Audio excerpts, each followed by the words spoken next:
Donc tu prends la voiture. Je me dirige d'abord vers le Luxembourg, vraiment à quelques kilomètres de la frontière avec le Luxembourg, dans une forêt que j'ai déjà repérée à l'avance depuis bien longtemps via Internet, etc.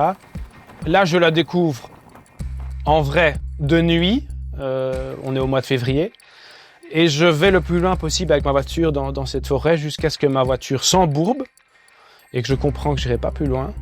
Là, je sors tout mon matériel, je coupe le contact, etc. Je sors le vélo que j'avais récupéré en chemin, pas loin de chez moi.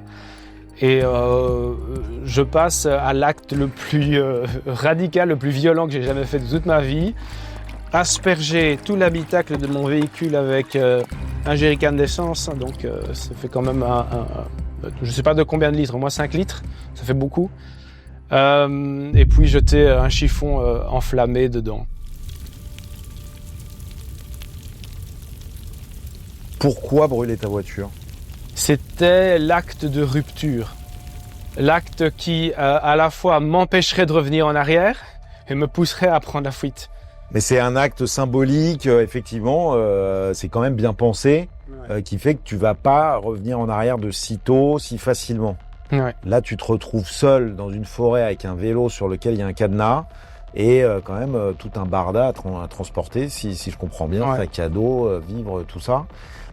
Et là, je ne prends même pas le temps de regarder, donc je jette ce chiffon et je cours sur mon sac à dos, mon vélo. Et au même moment, il y a toute la forêt qui s'éclaircit comme ça, avec un bruit terrifiant. Je prends la fuite, en panique totale. L'idée, qui est pas stupide non plus, c'est de ne pas laisser d'empreintes de pneus de vélo sur le chemin. Donc je porte mon vélo et mon sac à dos et je cours. Mais il faut s'imaginer avec tout le paquetage, je suis vite essoufflé et au bout de 400 mètres, j'en peux plus. Je dépose mon vélo pour l'enfourcher. Le cadenas est mis, je cherche la clé, c'est la grosse panique totale et je me retourne derrière moi et je vois au loin ma voiture avec des flammes de plus de 5 mètres qui montent jusque dans les arbres. C'est terrifiant. Cette image est gravée dans ma tête. On en voit beaucoup à la télévision des voitures en flammes, mais là, en vrai, sa propre voiture, ça marque.